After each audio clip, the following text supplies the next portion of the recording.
Guys, आप कैसे हैं? स्वस्थ होंगे, मस्त होंगे, प्रसन्न होंगे। दोस्तों, आज 12 अप्रैल 2024 है और मैं आज एक इन्फॉर्मेशन आपको देना चाहती हूँ कि आज 12 अप्रैल को विष्णु चौहान की बेल होने वाली है और इलाहाबाद हाई कोर्ट से होगी।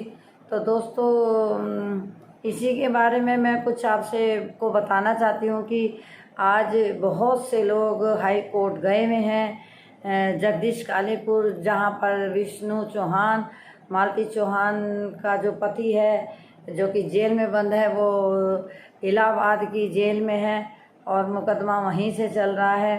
तो आज बहुत से लोग गए हैं और उसकी ये खबर सुन करके जो उनके दुश्मन है, मुझे नहीं पता कि उनके दुश्मन है या कौन है, लेकिन हाँ, जो लोग उनके खिलाफ षड्यंत्र कर रहे थे या जिन्होंने उसे फंसवाया है, उनका घर बर्बाद करवा करके उन्हें बहुत परेशान करवाया है, तो वो लोग अब बहुत घबराए हुए हैं और घबराएंगे भी क्यों नहीं कि अब उन्हें लग रहा था कि विष्णु चौहान कभी जेल से आएगा नहीं, लेकिन अब उसकी कुछ उम्मीद बनी है। मैं भी यही बात कहती थी, मैं झूठ नहीं बोलती, मैं अपने आप को भी कहूँगी, पर मुझे उसकी उम्मीद नहीं थी छूटने की और अभी वह छूटा तो नहीं है।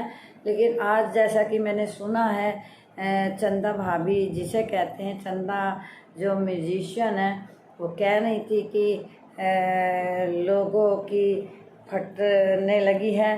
उनकी ये बात सुन कर के विष्णु चौहान जेल से आज जमानत होगी और उनका पति कह रहा था कि मैं भी जाऊंगा।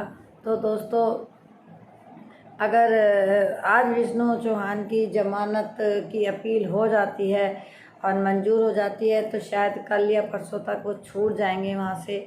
और दोस्तों, मैं तो एक बात कहूँगी, मुझे दुश्मनी किसी से नहीं है, गोरखपुर के किसी व्यक्ति से मेरी कोई व्यक्तिगत दुश्मनी नहीं है और मैं बस एक ही बात रखना चाहती हूँ, चाहे मेरी उम्र का तजर्बा कह लीजिए, चाहे ये एक मानवता कह लीजिए, कि जो मैं ये चाहती हूँ कि विष्णु चौहान जेल से आ जाए। उसका सबसे ज़्यादा जो मुझे दुख है उस बच्चे का है, क्योंकि छोटा बच्चा है वो, और छोटा बच्चा ऐसा घूमता रहता है कि उसकी अगर आँखों में आप झांक के देखेंगे तो एक खालीपन, जैसे कोई उसकी आंखें किसी को ढूंढ रही हैं और वो उसकी आंखें ढूंढ रही हैं अपने माँ बाप को, लेकिन वो बोलना ही नहीं जानता, तो वो कहेगा क्या? ना वो बाप को जानता कहना कि पापा कहाँ हैं, ना माँ को जानता कि माँ कहाँ है। तो उसकी आंखें हर वक्त ढूंढती रहती हैं अपने माता पिता को। तो दोस्तों, अगर विष्णु चौहान आ जाता है तो वो बच्चा विष्णु चौहान लेगा, हर हालत में ले लेगा अपने ससुराल वालों से। और जो चंदा भाभी हैं, आज मैंने उनके मुंह से सुना है, तो मैं चंदा भाभी अगर मेरी वीडियो देखें, अगर उन तक पहुँचे, तो मैं ये चाहती हूँ कि वो विष्णु राज के ससुर और विष्णु राज का समझौता करवा दें, और कोई और भी अगर देख रहा हो समझदार व्यक्ति, तो उनका आपस में समझौता करवा दे और उससे जो युवराज है उस बेचारे को कम से कम अगर माँ नहीं मिली तो पापा का तो प्यार मिलेगा और राज दुलार मिलेगा, भरपेट उसको खाना मिलेगा, उसका दूध पानी सब उसे सब हिसाब से मिलेगा। आज उसकी जब माँ मालती थी तब उसकी सूरत देखो और आज की सूरत देखो, कितना अंतर हो गया। कुछ अंतर इस वजह से भी हुआ है कि वो कहना नहीं जानता, उसके दिल पे सदमा लगा है, क्योंकि उसकी माँ नहीं मिलती है तो वो उतना दूध नहीं पी पाता, वो उतनी रोटी नहीं खा पाता, और अगर दूध भी पी लेता, रोटी भी खा लेता है, तो वो दिल में घुलता रहता है और ढूंढता रहता है उसकी निगाहें हर समय। तो एक वीडियो में मैंने सुना था कि उसकी मौसी, हालांकि वो बेचारी सीधी है, वो लड़का नहीं है, लड़ती नहीं है, वो बेचारी सज्जन औरत है, उसका कहीं कोई भी दोष नहीं है, कोई अपराध नहीं है उसका।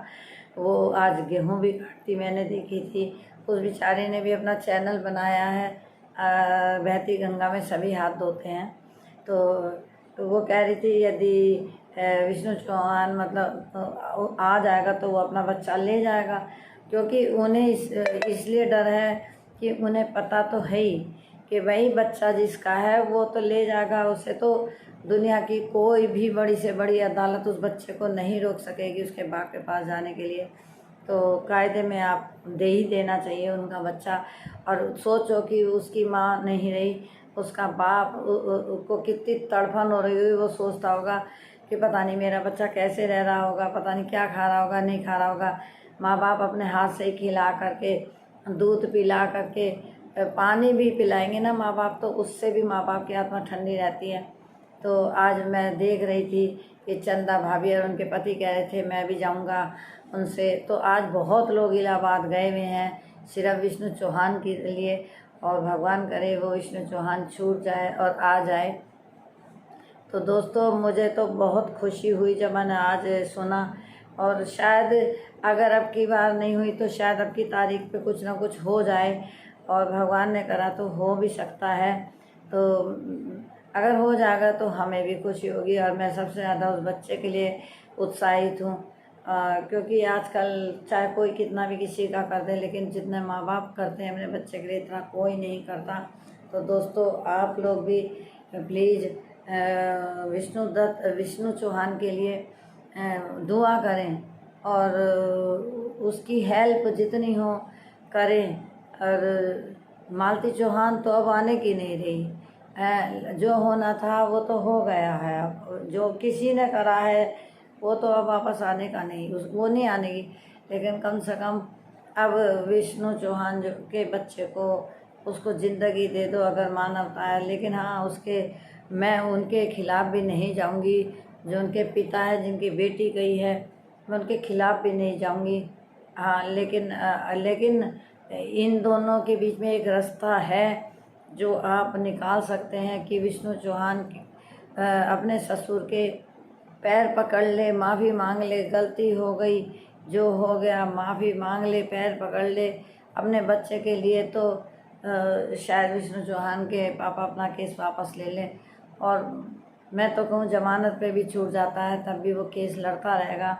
और वो उसका बच्चा 2-4 साल में बहुत समझदार हो जाएगा, बहुत समझदार हो जाएगा, हर बात को कहने सुनने लगेगा। वीडियो भी उसकी वायरल होने लगी हैं। तो दोस्तों आप लोगों को कैसा लगा कि विष्णु चौहान आने वाला है? तो आपको कैसा लगा कि आ जाए तो अच्छा है या नहीं है? तो बहुत से लोगों ने पता क्या करा कि जो गोरखपुर के जो यूट्यूबर हैं जिन्होंने विष्णु चौहान के फेवर में वीडियो बनाई, तो उन्होंने दूर से ही स्ट्राइक लगवा दी। और आज वो कह रही थी कि 20-20 हज़ार रुपये दे के स्ट्राइक लगवाई, और जिस आदमी ने स्ट्राइक लगाई उसने कबूल कर लिया है कि मैंने स्ट्राइक लगवाई है। तो ऐसा ना करें, किसी के साथ भी बुरा ना करें। बुरा जो देखन में चला बुरा ना मिलिया कोई है, तो हमसे बुरा कोई नहीं है। तो आप किसी के चैनल पे स्ट्राइक वगैरह ना डलवाएं प्लीज़। अपने आप भी जिएँ, दूसरों को भी जीने दें, ऐसा ना करें। और बुरा करने से कभी बुरा नहीं होता, जो होता वही है जो वो परमात्मा चाहता है। तो दोस्तों अब देखते हैं कि विष्णु चौहान कब आता है, कब उसे बेल मिलती है। लेकिन उसकी बेल मिलने की पूरे चांस हैं और पूरी उम्मीद है। आज जब इतने आदमी गए हैं और आज इतने दिन बाद फिर एक वीडियो आई है, तो इसका मतलब कुछ ना कुछ तो सच्चाई है।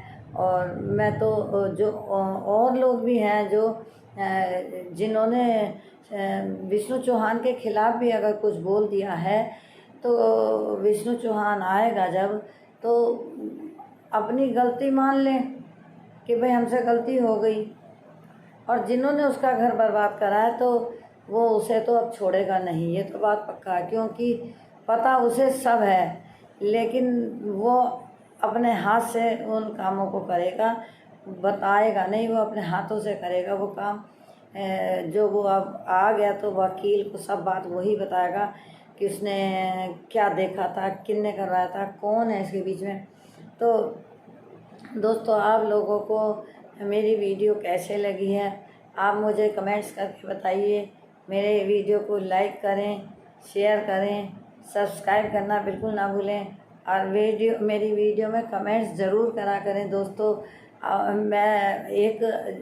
मेरा एक वीडियो बनाने का एक प्रयास है। मैं एक चैनल बनाया है मैंने, और इस चैनल पे मैं काम करने की मेरी बहुत इच्छा है। मुझे बहुत लोग बहुत कुछ कहते हैं, लेकिन मेहनत करे इंसान तो क्या काम है मुश्किल। और मैं इस उम्र में भी चाहती हूँ कुछ कर दिखाना, कुछ कर गुजरना। तो मेरे सामने जब से चैनल बना है, इतनी बाधाएं मेरे पास आ चुकी हैं, पर अभी तक मैं निकल रही हूँ।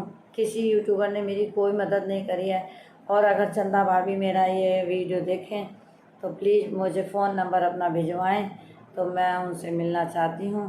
प्लीज़ मुझे लाइक करें, शेयर करें, कमेंट्स करना ना भूलें। दोस्तों, आपको मेरी वीडियो कैसी लगी मुझे ज़रूर बताएं। अगर कोई गलती हो तो इसमें मुझे क्षमा कर दें। Thank you.